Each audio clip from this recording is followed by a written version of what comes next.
I've spoken on many NUT rallies, demonstrations, and yes, proudly on picket lines over the years.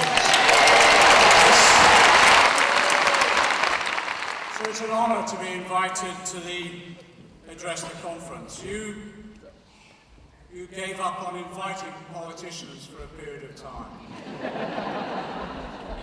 You couldn't stand listening to them. I'm in the Commons every day. I have the same feeling every now and again.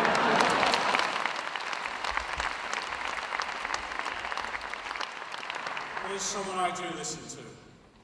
Jeremy Corbyn sends his greetings to the conference. Let me say that. He texts me this.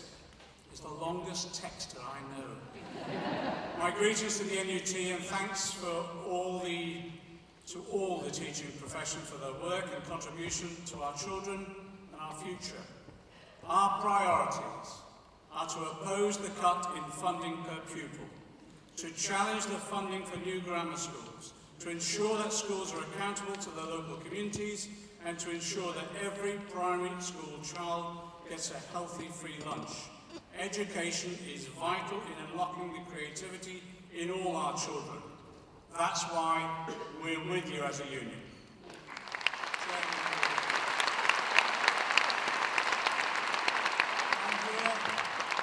I'm here for two reasons. One is to express support for the campaign that you're waging to protect our children's education from the cuts that are being mounted and mobilised by this government, but also to express our solidarity with you in your campaign for decent pay and to eliminate and scrap the pay cap once and for all. But we also want to set out some of Labour's vision for education, most of which you'll recognise, because it's your vision, it's this union's vision.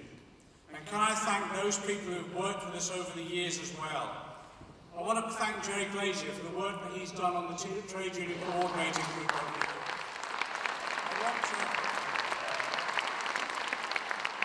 I want to thank Kevin Courtney for the solidarity that he showed all the way through in our campaigns in some of the most difficult circumstances. And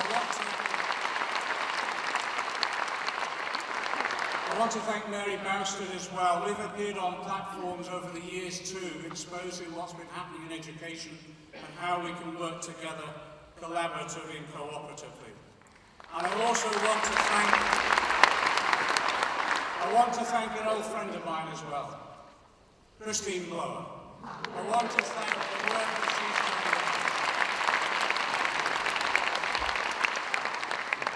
done. Some of you'll know, since she retired, she's come out as a Labour Party member.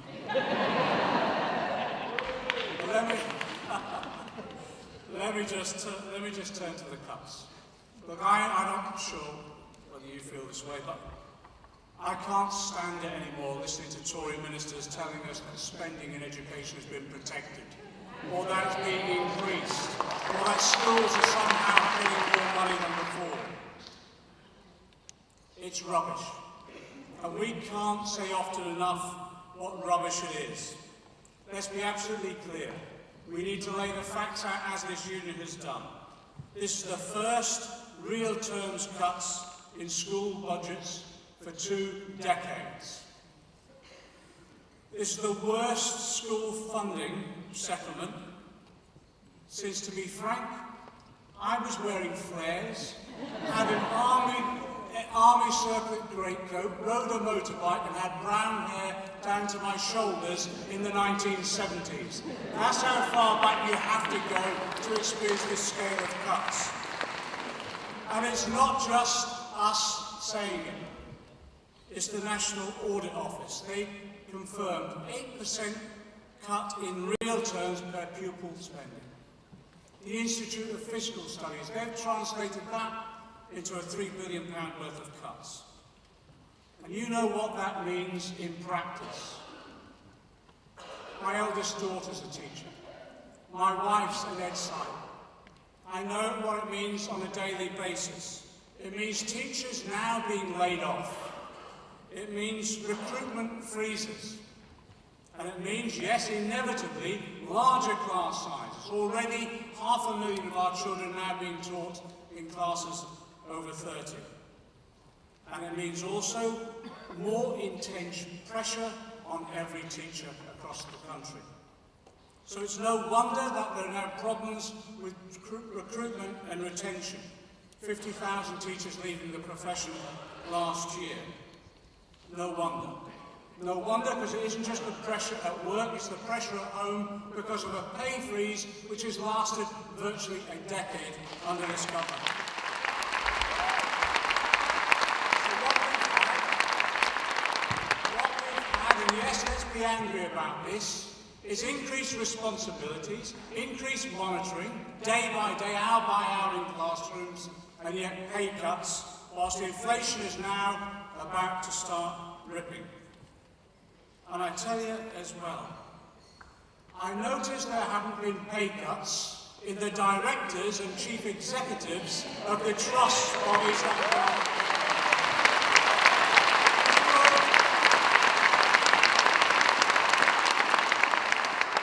people now being paid literally hundreds of thousands of pounds as chief execs and directors of trusts.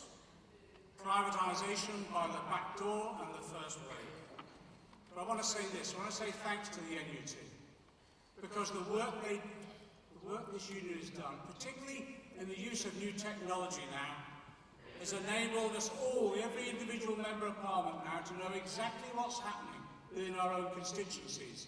Going online, being able to know what's happening in each school to their budgets. And I tell you, to add on to that a funding formula where 46% of schools were also losing out, has even excited a large number of, I thought before moribund, Tory MPs now saying, not in our name, not in our constituencies. Well, it's been happening right the way across the country in some of the poorest and most deprived areas as a result of what this government is doing. And it isn't just the revenue cuts, is it? It's the capital budgets too. We're now returning to the state of what we used to describe and campaign on as crumbling schools.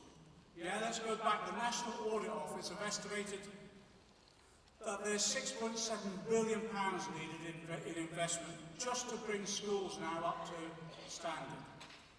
The government have allocated £216 million. So it means we're going back to the period as buildings crumble, of the buckets under roofs catching the rainwater when it comes through, in sanitary toilets and classrooms where windows used to fall out. This is stepping back almost 20 years because of the cuts that's happening. And when the money is tight, what do the Tories do? Well, they chuck up against the wall, there's another word I could use, I'll try not to swear. They chuck up against the wall hundreds of millions of pounds on what? On promoting free schools in areas where the demographics don't demand them, but also in throwing some red meat to Tory hard right backbenchers in terms of the form of new grammar schools. All the evidence tells us that segregation in education fails. It fails.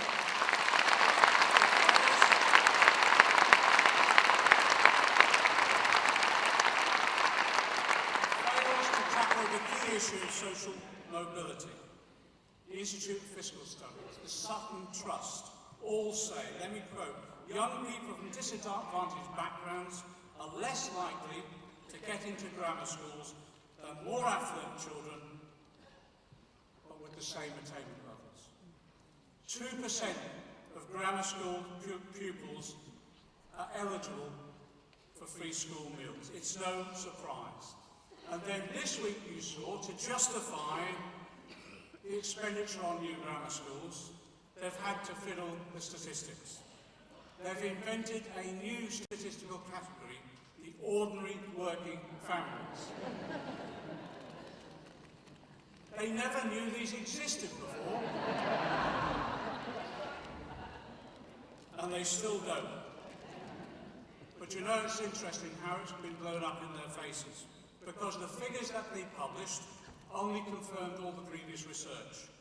The Education Policy Institute said basically from schools dominated, grammar schools became dominated by the most affluent. What do? They squeeze out the poorest families. And I say, just to demoralise teachers further, the government is continuing with the pay cap. I don't know what it's like in your area, but I represent a working-class, multicultural constituency on the edge of London. I don't think there are many teachers in my constituency anymore because of our housing crisis who can afford a roof over their heads and still live in my constituency. Because the rents, on average, are between £1,200 and £1,600 a month, and at the cheapest, a flat is most probably £300,000. How can people afford that when their pay is frozen for a decade and the pay cap is being implemented again? So let me be absolutely clear. Jeremy and I will give you absolutely 100% support in your campaigns to oppose these cuts and to also overturn the pay cap. 100%.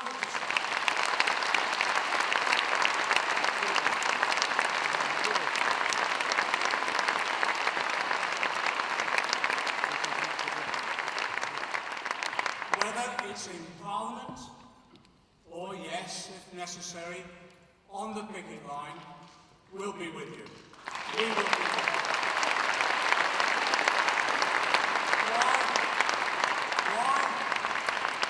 Why? It's because we're campaigning together now. We're campaigning together to protect all our children's futures. I want to talk about Labour's education future, briefly. The Attlee government, after the Second World War, a Labour government, founded the NHS. The Corbyn government, that's elected in 2020, hopefully before, we will found the National Education Service, the NES. I've told Angela Rayner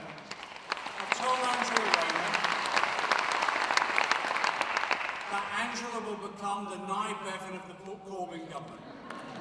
She will go down in history for the NES. And what does it mean? What's our ambition? It means this. Childcare and early years education free. It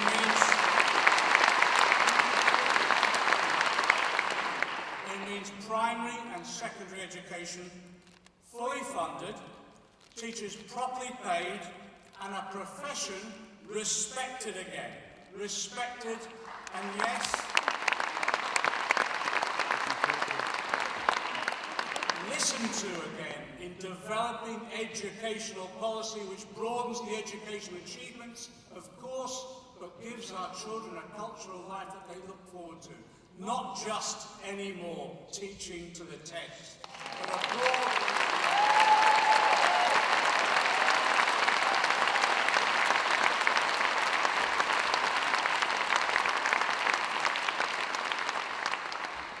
And it will be comprehensive education.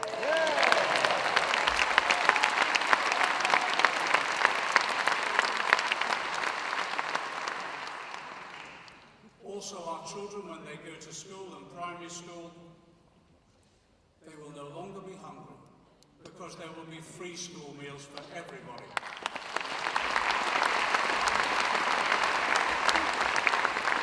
But it will be education for life. Education is a gift passed on from one generation to another. It's not a commodity to be bought or sold. That's why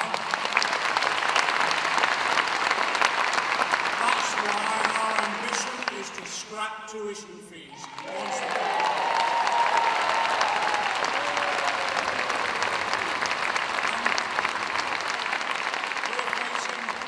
We're facing the fourth industrial revolution, so it's critical that education is for life. People will move in and out of jobs who require different skills. That's why we will ensure that lifelong education is accessed and lifelong training. There will be new career paths developed as a result. But also, let me say this. Our vision is that education will be democratically planned and provided for. That means restoring democracy to education once again, restoring the role of the local education authority.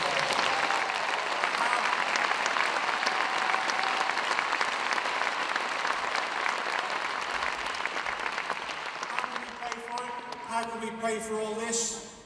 We have to remind ourselves, we're the 6th richest country in the world. The 6th richest country in the world should be able to afford to educate its children and train people. And the reason that we don't at the moment is because of the neoliberal economics that has dominated this government. This theory of trickle-down economics, that somehow if you cut the taxes for the rich and the corporations, that somehow this wealth will trickle down. Well, it's failed. It's in crisis because we now have a government that can't house its population, can't feed its population, and now as a result of these cuts will not be able to educate its population. There is an alternative. The alternative is this. We rewrite the rules. First of all, it's a fair taxation system. We make sure that the corporations and the rich simply pay their taxes.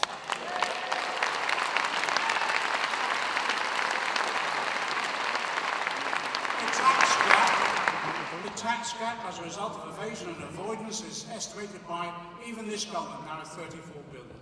Others estimate it up to 120 billion. Can you imagine if we just collect half of that? We can overcome our deficit and invest in our public services. But one thing you don't do when you're supposed to be in economic dire straits, the one thing you don't do is you don't give away tax cuts to the rich and corporations. So we would end the £70 billion worth of tax cuts that they're giving to the rich and the corporations.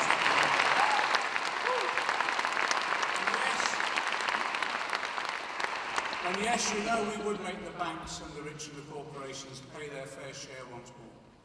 Because for the first time in generations now, in our gross domestic product, more is going to shareholders than actually the real wealth creators, the workers themselves. We will ensure a fair distribution of income and taxation. And what do you do when you have that money? Well, you invest. You invest in the physical infrastructure, but also you invest in the social infrastructure, and you grow the economy. So what does that mean? You end austerity. Also, you end the waste of privatisation across our public services.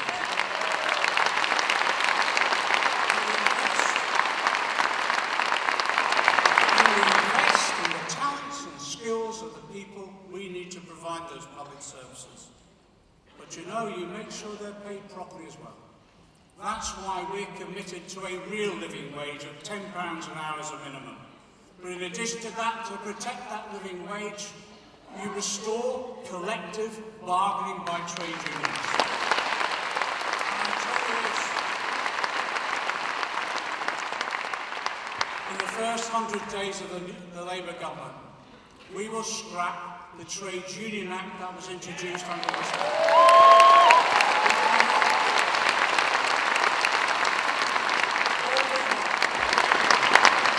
All we want is a government, we're not asking for the earth. All we want is a government that abides by international law. The International Labour Organisation's rights for trade unions. We just want to raise our rights, our trade union rights, to the level that apply across Europe. It's not asking for the moon. What does that result in, just finally? Well, I'll tell you what it results in. It results in a move towards our vision of the society that we want. One that's radically fairer, radically more equal, radically more democratic, yes, based upon a prosperous economy where that prosperity of the economy is economically and environmentally sustainable. But above all else, where that prosperity is shared by all. What do I call it? I call it socialism.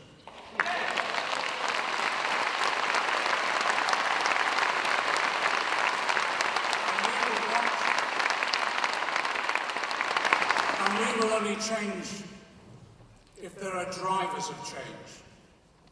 I believe this union and the new union you've successfully now created will be one of the key drivers of that change which creates that fair society that is based upon the foundation stone of education, fully funded, applied democratically to all of our children. Solidarity.